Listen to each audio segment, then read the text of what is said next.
Hey, muy buenas bricomaníacos, de nuevo traemos un producto proporcionado por los chicos de Banggood.com. En esta ocasión nos encontramos con un comprobador de componentes electrónicos. El modelo es el FIS 8840, está realizado en plástico más PVC, dispone de una pantalla LCD retroiluminada de 128 x 64, dos pulsadores, uno de encendido y para realizar el test, y otro para el apagado. Apreciamos también una interfaz de 28 pines, de los cuales utilizaremos 14. El peso del conjunto es de unos 103 gramos. Sus medidas son 13 x 6,5 x 2 centímetros. Si lo giramos, veremos una tapadera, la cual, si la retiramos, encontraremos el hueco donde va alojada la pila o batería, en este caso de 9 voltios. Podemos apreciar el sello de la garantía con el logo de Transformers, que cubre un tornillo a la hora de desmontar el aparato. Encontraremos también una pieza muy importante que no es otra cosa que el adaptador o zócalo CIF, que nos permite conectar rápidamente componentes al comprobador y poder ajustarlo o desajustarlo mediante una palanca. Como ya he comentado, a continuación conectaré la batería de 9 voltios que necesita para su funcionamiento y que tan amablemente me enviaron los chicos de Banggood. Una vez conectada, la pondremos en su posición y podremos colocar la tapadera trasera. Al pulsar donde pone Test, el comprobador se encenderá, dejándonos ver el logo de Transformers en la pantalla, y a continuación hará un chequeo de la batería del dispositivo, tras lo cual comenzará el testeo, pero como aún no hemos conectado ningún componente, nos marcará que es desconocido o está dañado. Mensaje que nos arrojará en la pantalla cada vez que no haya nada conectado, como cuando conectemos un componente que se encuentre dañado.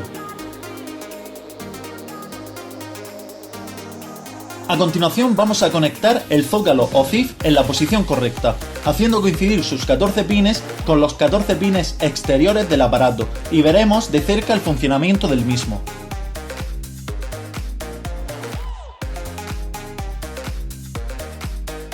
El aparato nos permitirá comprobar el estado del componente, estructura interna, así como ciertas características de los elementos electrónicos conectados.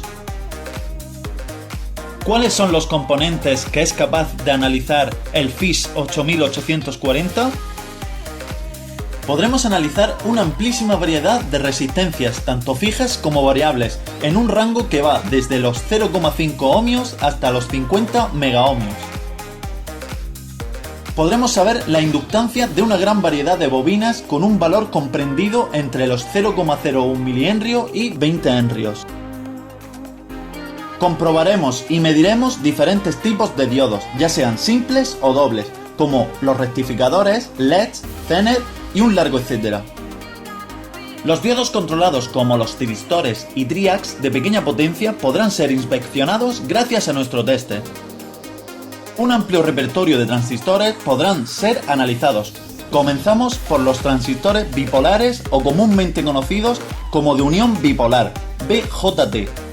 Transistores de efecto campo, de juntura o unión, o conocidos como JFET, y los de estructura MOS, semiconductores de óxido de metal o mayormente conocidos como MOSFET. Por último, encontramos los transistores IGBT o bipolares de puerta aislada. Adjunto una serie de datos y de comparación entre transistores, para los más curiosos. Para los que deseéis informaros un poco, podéis pausar el vídeo y revisar la tabla, así como leer la información que se proporciona. Como último elemento eléctrico tenemos a los condensadores, que podemos encontrarlos de diferentes tipos y propiedades. El rango de medición para la capacidad será de unos 25 picofaradios hasta los 100.000 microfaradios, o lo que equivale a unos 0,1 faradio. También nos dirá el valor de la ESR y el VLOS. A continuación realizaremos una serie de mediciones en distintos elementos eléctricos y electrónicos. Comenzamos con la medición de unas resistencias fijas. Por el código de colores podremos saber que en este caso se trata de una resistencia de 1000 ohmios o 1K con un 5% de tolerancia. La conectamos, por ejemplo, en los pines número 1 y 3 y comenzaremos el análisis o test, que tardará en torno a unos 3 segundos.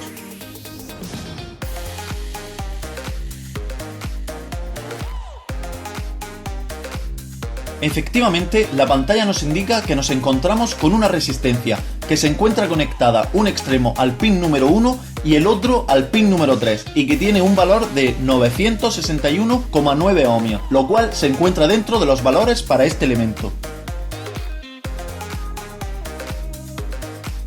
Para comparar los resultados realizaremos una medición con un polímetro. Como observamos, las dos mediciones son muy próximas.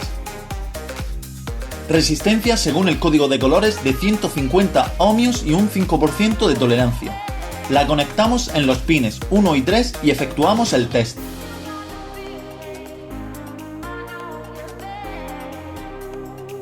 En pantalla nos volverá a reflejar que tenemos conectado el elemento en los pines 1 y 3 y que su valor es de 147,4 ohmios. Verificaremos el valor obtenido con el uso del polímetro y observando una mínima diferencia de 1 ohmio entre ambas medidas. Resistencia de 3,3 ohmios y 5% de tolerancia según el código de colores. La conectaremos al pin número 1 y 3 y realizaremos la prueba. Dándonos un valor de 3,35 ohmios e indicándonos que el elemento está conectado entre los pines 1 y 3. Comprobando la medición con el polímetro, este nos arroja un valor de diferencia de 0,05 ohmios. He de decir que a la hora de realizar la medición en resistencias variables, por ejemplo en potenciómetros, el aparato nos dará el valor fijo, el que corresponde a la posición en la que se encuentra en el momento del test. Esto quiere decir que no podremos girar, en este caso, el potenciómetro y ver en la pantalla del aparato cómo va cambiando el valor de la resistencia. Podemos observar el valor máximo al que llega el potenciómetro, en este caso de unos 10,28 kiloohmios, quedando dentro de la tolerancia. Si lo giramos al contrario, hasta el final de su recorrido podremos observar el valor mínimo al cual es capaz de llegar. Como se indica en la pantalla, es de unos 0,39 ohmios.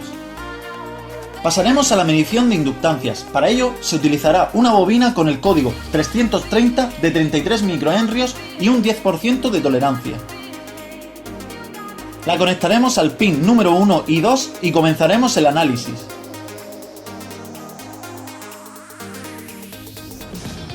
En pantalla nos mostrará que en este caso estamos midiendo una bobina o inductor con una resistencia de 0,4 ohmios y una inductancia de 0,03 milihenrios. Medimos otra bobina de código 330 pero de menor tamaño.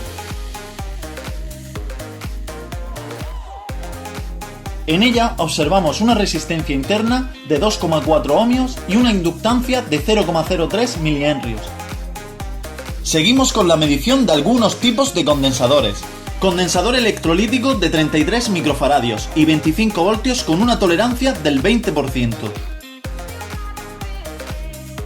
En pantalla podemos ver que se trata de un condensador conectado entre los pines 3 y 2, con un V-loss del 1,7%, una capacidad de 34,55 microfaradios y un valor ESR de 0,66 ohmios. Recordar que el parámetro ESR hace referencia a la resistencia serie equivalente y el V-loss es el voltaje de pérdida por la resistencia interna que provoca fugas. Os dejo con más información al respecto.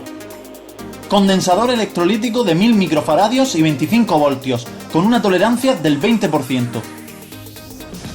En pantalla podemos ver que se trata de un condensador conectado entre los pines 1 y 3, con un V-loss del 0,8%, una capacidad de 920,7 microfaradios y un valor ESR de 0,19 ohmios.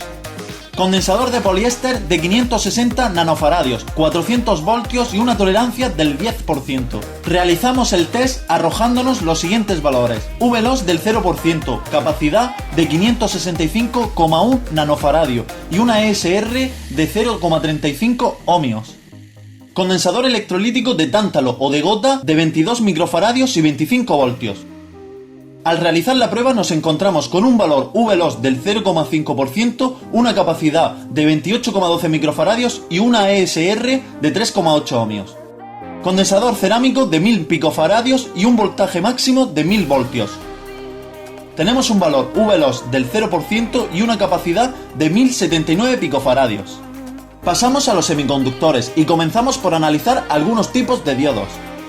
Diodo rectificador con el código y propiedades mostradas en pantalla. Como vemos, tenemos el ánodo conectado en el pin número 3 y el cátodo en el número 1. Tenemos una IR de 8 nanoamperios, una UF de 643 milivoltios y una capacidad de 10 picofaradios. Cabe recordar que el parámetro IR hace referencia a la intensidad o corriente inversa máxima, el parámetro UF o VF, caída de tensión máxima instantánea con polarización directa, y la C, la capacidad de la unión entre semiconductores o capacitancia que posee el elemento.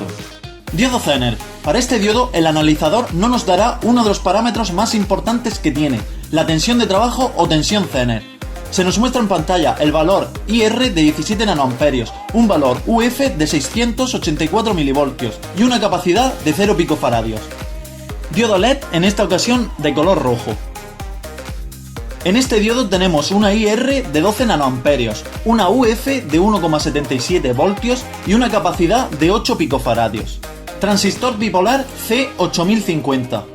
En pantalla se nos muestra que efectivamente tenemos conectado un elemento BJT, con estructura en este caso NPN. El siguiente dato nos quiere decir que en el pin número 1 se encuentra conectado el colector del transistor, en el pin número 2 se encuentra la base y en el 3 el emisor. Se tendrá una HFE de 215 y un VF de 623 milivoltios. Recordamos también que la estructura del transistor en este caso puede ser NPN o PNP. Parámetro HFE, ganancia de corriente o mayormente conocido como parámetro beta. Y por último VF, voltaje de polarización directo a través del diodo. Transistor bipolar Bull 6802. Nos encontramos de nuevo con un elemento BJT con estructura NPN, donde en el pin número 1 se encuentra conectado el emisor del transistor, en el pin número 2 se encuentra el colector y en el 3 la base. Se tendrá un HFE de 20 y un VF de 652 milivoltios. Transistor MOSFET. Podemos ver que se trata de un transistor MOSFET con estructura N y en el que en el pin número 1 se encuentra la puerta, en el pin número 2 el drenador y en el pin 3 el surtidor o fuente, con una capacidad de 859 picofaradios y un VT de 3,2 voltios. Recordamos la estructura y algunos de los parámetros más importantes del transistor MOSFET. Como último elemento, otro transistor con misma estructura N, una capacidad de 5,7 nanofaradios y una VT de 3,5 voltios.